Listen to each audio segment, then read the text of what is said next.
Какъв е сега плана? Ще влезем тук в съоръжението, където да се извършва самото измерване на... В изграждането на проекта България след не промяна на компенсиращи. Ползваме съществуващите.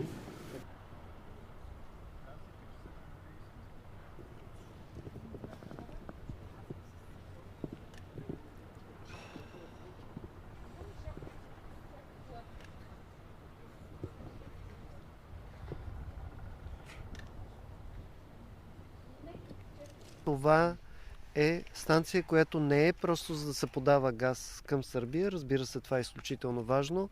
Важно е, че тя е двупосочна. Т.е. ако се наложи, България също може да получава газ. Междувременно има отбивки към българските градове, Драгоман, Сливница, така че дава възможност и за газификация на селища, които до сега не са имали тази възможност. Така че тя си има своето специално място в развитието на цялата мрежа тук. Не мога да ти кажа.